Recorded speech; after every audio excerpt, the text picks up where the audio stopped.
Merci, bonjour à tous. Donc effectivement, moi à travers l'approche, la petite différence avec les cas précédents, c'est que peut-être on va avoir une approche encore plus territoire et type de sol. L'idée de ma présentation, c'est à travers, entre autres, l'exemple de plusieurs carences, vraies ou pseudo-carences qui peuvent se produire, c'est de montrer un petit peu en quoi un type de sol qui est quand même assez spécifique peut engendrer des risques assez multiples. Et comme bon, le manganèse avait déjà été pas mal abordé, en termes d'oligo, ce qui peut être assez particulier, c'est la carence en cuivre, qui heureusement est quand même relativement rare aujourd'hui sur nos sols. Donc, dans mon déroulé de présentation, je vais, voilà, territoire oblige, parler un petit peu de la Haute-Lande, donc là où je travaille et du type de sol dont je vais parler, et notamment de ses caractéristiques pédologiques qui sont très spécifiques. Et puis, je parlerai également des travaux qui ont été faits de longue date pour établir, on va dire, les bases de la fertilité chimique et de son entretien sur ces fameux sols. Je vous présenterai un petit peu voilà, les conclusions et la manière dont on a de gérer aujourd'hui. On abordera également les différentes situations de carence ou de pseudo-carence qu'on peut rencontrer en faisant un petit focus sur le cuivre. Et je vous parlerai des outils dont on se sert majoritairement aujourd'hui pour diagnostiquer et corriger ces problématiques. Donc, diapo suivante, s'il vous plaît. Merci.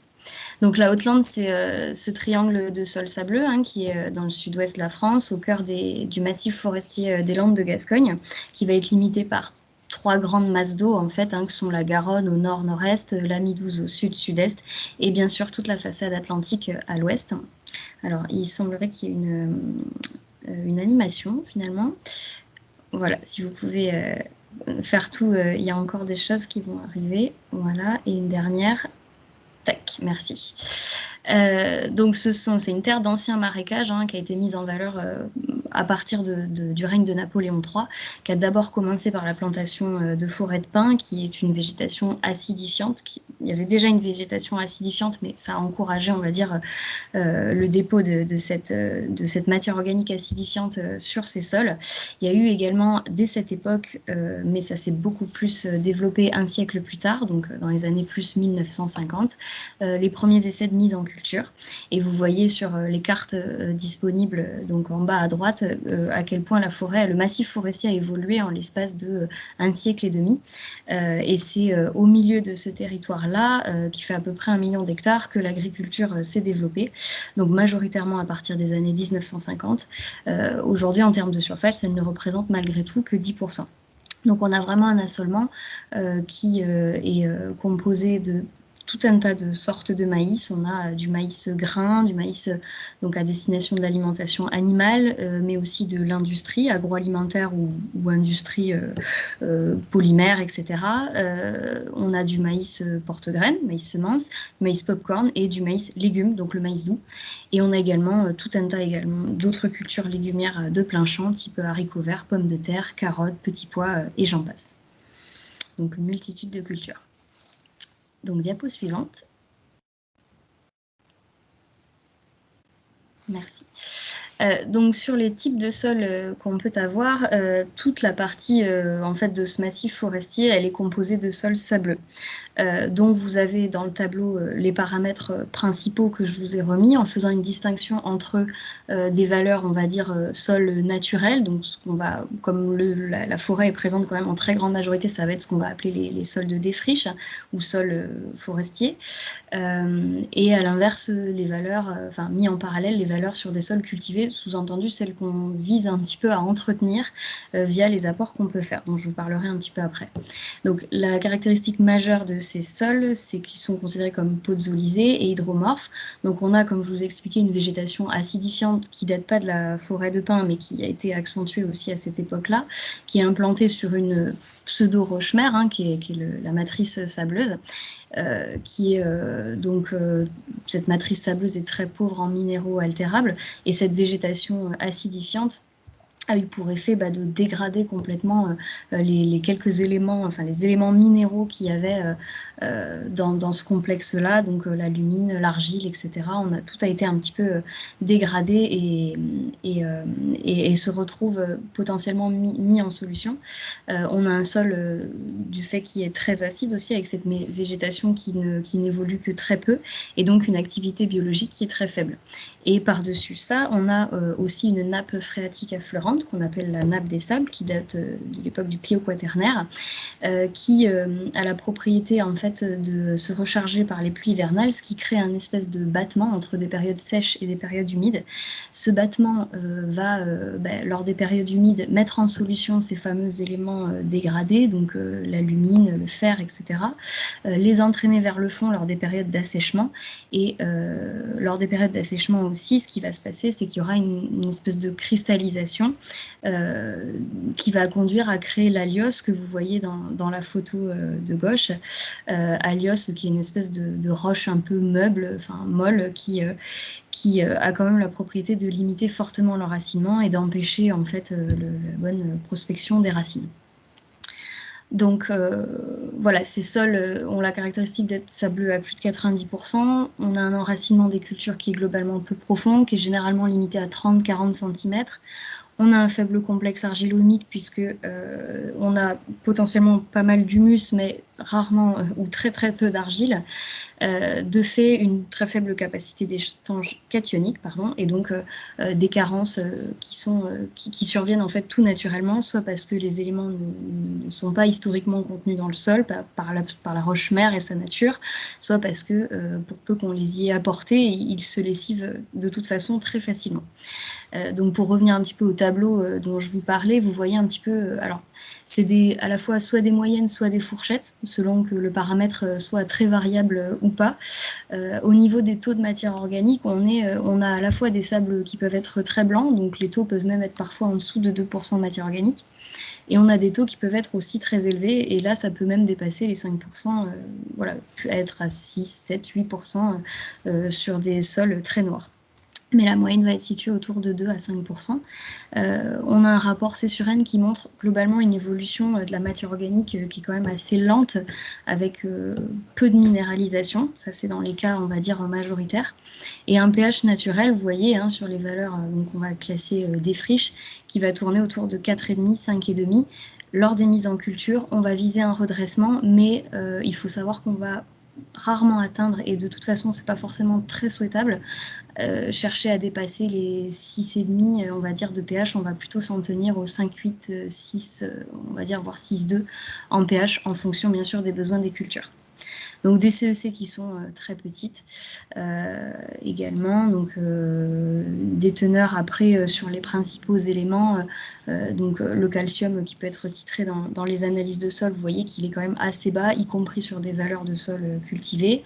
La magnésie, c'est pareil, tout ça c'est par des entretiens. Et après, quand on regarde le cuivre, le manganèse ou encore le zinc, pour mettre quelques oligos, on voit qu'on est sur des teneurs qui sont quand même relativement faibles, particulièrement si on compare avec d'autres types de sols. Donc, diapo suivante. Voilà, donc de nombreuses années d'expérimentation ont permis quand même d'établir les fondements de la gestion de la fertilité chimique sur ces fameux types de sols.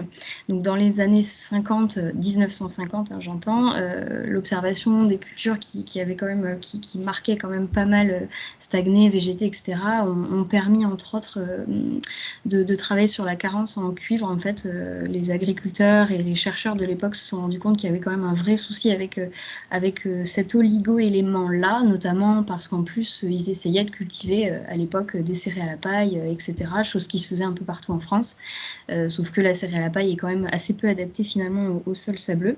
À partir des années 70, il y a eu un gros travail également qui a été mené sur tout ce qui était cholage, après la découverte également des problèmes d'intoxication ammoniacale sur des pH qui étaient vraiment très très bas, avec toutes les conséquences que ça peut engendrer. Et puis, on va dire au fur et à mesure des années, donc notamment dans les années 80, donc avec des gros partenariats avec l'INRA, je dis INRA parce que c'était le nom à l'époque, l'INRA de Bordeaux, qui a été fait pour mettre en évidence en fait l'intérêt des différents types d'amendements, et notamment tout ce qui est amendement calco-magnésien. Bon, vous voyez un petit peu l'intérêt par rapport aux paramètres de sol que j'ai pu montrer précédemment. Donc il y a eu d'abord l'intérêt des scories qui était très mis en avant, qui en plus permettait d'apporter d'autres éléments, notamment du phosphore. Et puis suite à l'arrêt d'approvisionnement en scories, c'est plutôt la dolomie vers laquelle les travaux se sont tournés, qui constitue la meilleure alternative dans le sens où on part de pH tellement bas que en fait, le besoin en correction peut être couvert par la dolomie, et surtout ça évite des redressements trop brutaux qui peuvent être néfastes également. Voilà. Donc la pratique du chaulage sur ce type de sol, c'est vraiment une pratique qui est assez généralisée, qui est presque conçue comme une fertilisation plutôt qu'un amendement. En tout cas, c'est vraiment une pratique qui globalement est assez suivie. Et encore aujourd'hui. Et puis après, on a également eu beaucoup de tests sur des apports en foliaire, là plus pour d'autres oligo-éléments qui ont été faits ensuite. Et donc le cuivre, pour revenir à cet élément-là, c'est vraiment un des premiers éléments qui a été mis en exergue comme étant particulièrement manquant, et qui était un des premiers éléments également bloquants et générateurs de vraies conditions bloquantes et de rendements qui stagnaient énormément, de cultures qui végétaient complètement. Donc il a fallu s'intéresser à cet oligo assez tôt. Une diapo suivante. Voilà, donc vous l'aurez compris, hein, on est sur un type de sol où finalement on peut trouver un petit peu tout comme cas de figure et type de carence. On a beaucoup de pseudo-carences et on a aussi beaucoup de carences vraies, des situations qui peuvent se produire assez régulièrement. Pour faire un peu le tour, comme je vous disais, voilà, il peut y avoir beaucoup de situations différentes. On peut avoir des cas si on parle par exemple du manganèse ou du zinc, on peut avoir des cas de carences vraies qui peuvent arriver. Alors c'est beaucoup le manganèse. Le zinc, on n'en voit quand même pas très souvent, en partie aussi parce que les apports d'engrais sont souvent additionnés avec ce type d'oligo.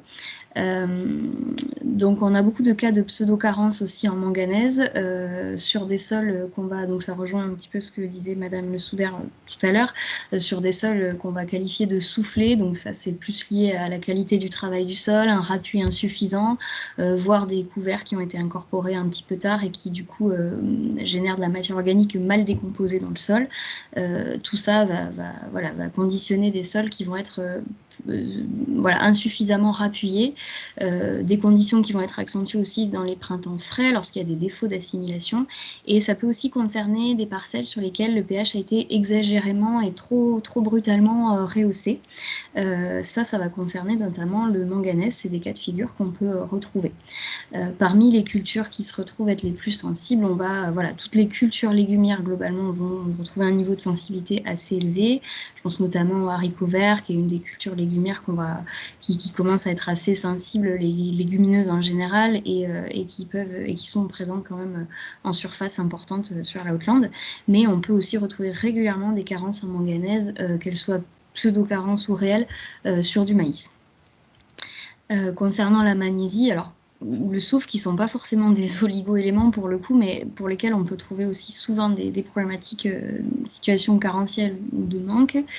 On a effectivement la fertilisation et les amendements qui permettent de limiter ces situations-là, hein, bien sûr, mais c'est vrai qu'on va être particulièrement vigilant, toujours en rapport avec notre type de sol. Lorsqu'il y a des très fortes pluies printanières, ou moyennement fortes d'ailleurs, on va veiller à réapporter ces éléments, même si potentiellement pour certains on ne paraîtrait pas être forcément très lessivable. Le soufre, on le sait, mais la magnésie peut-être moins, et c'est vrai qu'on va avoir la nécessité de réentretenir et d'avoir une vigilance particulière sur certains éléments lorsqu'on a eu des conditions printanières bien particulières. Il faut également veiller à ce qu'il n'y ait pas des blocages et à conserver des équilibres entre les éléments. On a souvent des rapports quantité de potasse sur magnésie, qui sont qui sont pas forcément optimum, et sur lesquels on peut avoir des suspicions de blocage. Et également dans les cas de figure sol trop acide, où malheureusement, malgré les entretiens, ça arrive qu'on ait encore des sols avec des pH assez bas, des sols cultivés à 5,5. Voilà. Diapo suivante. Pour parler du cas spécifique du cuivre, donc en culture légumière comme en maïs, force est de constater que les carences quand même sont aujourd'hui assez rares parce qu'on sait qu'il faut entretenir, parce que les sols maintenant commencent à avoir été mis en culture depuis quelques années et on sait que voilà, il y a cet entretien-là à faire. Donc parmi les symptômes qu'on va retrouver, à tel point que j'ai pas dans ma base de données pu retrouver de photos voilà, récentes et parlantes à vous montrer. Donc j'ai mis une photo voilà, un peu générique. Mais voilà, pour les symptômes, on va avoir des plants qui vont être rabougris, qui vont être vraiment chétifs et qui vont végéter. On va avoir cette caractéristique de feuilles un peu tordues, de jaunissement et d'enroulement. Comme Lionel l'a également bien spécifié, ça va beaucoup se jouer aussi sur la fertilité. En fait, alors si on parle de céréales, ça va être vraiment l'épiaison qui va être altérée. Nous, on met pas énormément de céréales à paille sur le secteur, puisque comme je vous l'ai dit, c'est des terres qui montrent un potentiel assez bas sur ces cultures-là. Mais on peut aussi avoir des symptômes parfois sur des cultures légumières, comme par exemple du haricot vert, où on va avoir des zones avec des aspects beaucoup plus chétifs ou qui donnent très peu en floraison et puis après en fructification, en gousse ou autre. Ce qu'il faut aussi remarquer, c'est que souvent, on va pointer du doigt différents éléments. On va le vérifier dans l'analyse de sol, dont je vous parlerai plus en détail après. Mais en fait, souvent, la problématique, elle est multifactorielle. C'est-à-dire que quand on va dans une parcelle où on voit des ronds qui sont pas jolis, alors soit on a un cas très spécifique avéré d'une carence en particulier, mais dans beaucoup de cas, on va faire une analyse et on va se rendre compte que, en fait, il n'y a pas grand-chose qui va dans ces zones-là et qu'il va falloir rectifier pas mal d'éléments. Et c'est ce que je vous montrerai dans une des analyses que je vous présenterai après. Donc on ne va pas forcément avoir toujours des symptômes qui soient ultra... on va revenir à la précédente quand même, s'il vous plaît. Voilà, qui sont uniquement spécifiquement associés à la carence en cuivre. Ce qu'il faut retenir quand même, et là où on accorde une vigilance particulière, c'est les situations à risque. Donc il y a cette fameuse défriche qui est la parcelle en fait qui va être mise en culture, qui n'a jamais porté que de la végétation acidophile ou de la forêt. Donc quand on met cette défriche en culture, il y a une nécessité quand même d'être particulièrement vigilant, et notamment sur le cuivre, mais pas que, de corriger dès la première année en fait les taux de cuivre avec des apports quand même assez importants. Il y a le cas aussi des jachères ou des défriches plus ou moins récentes qui ont été parfois remises en culture il y a au moins 10 ans et où le suivi n'a pas forcément été toujours fait au niveau duquel il aurait dû être. Et en fait, on réintègre ces zones-là au reste de l'îlot et après, les écholages, les entretiens se font comme le reste de l'îlot. Alors qu'en fait, cette zone-là aurait nécessité un suivi spécifique. Et ça, souvent, on va retrouver une zone d'anciens fossés, une zone d'anciennes jachères, etc. Et quand on fait des prélèvements dans une ou l'autre des parties en comparaison avec le reste de la parcelle, on va retrouver des taux assez différents. Et puis après, il y a les cas où il y a eu un défaut d'entretien sur les 5-10 dernières années.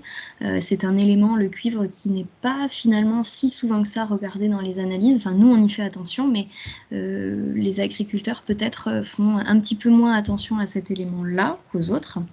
Et on a aussi les cas avec des sables très humifères. Il y a quand même un effet, on verra aussi que le ratio taux de cuivre sur taux de matière organique est important. Et c'est vrai que ça va dans le sens de la défriche où on a des taux de matière organique très importants, mais il y a un lien aussi avec les sables très humifères en général.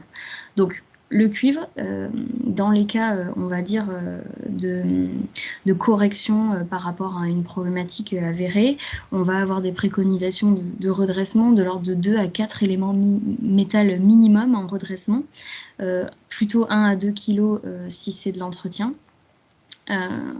Et ça à réitérer dans les moins de 5 ans, enfin dans les 2-3 ans à venir, si toutefois on n'arrive pas à redresser significativement les taux. La forme, il n'y a pas trop de préférence. Ça peut être sous forme sulfate, oxycuivre. Après, on a des cuivres plus chélatés qui peuvent éventuellement s'apporter en foliaire, mais le foliaire n'est pas forcément privilégié dans la mesure où on va rarement corriger quelque chose avec un apport en foliaire. Voilà, donc diapo suivante. Voilà, donc Pour terminer sur les outils dont on se sert, l'analyse de sol est quand même très utilisée en pilotage pour essayer d'entretenir cette fertilité chimique en fait qui peut évoluer très rapidement dans un sens ou dans l'autre. Donc du coup ça ressort pas forcément très bien puisque c'est pas très zoomé à l'écran, mais voilà, on pilote le chaulage, on pilote les apports aussi en autres oligos. Ça permet d'anticiper les situations à risque et de confirmer des hypothèses effectivement de carence. Donc par exemple, là, je vous ai mis un cas où en fait, on est typiquement dans ces situations où il y a beaucoup de choses qui vont pas.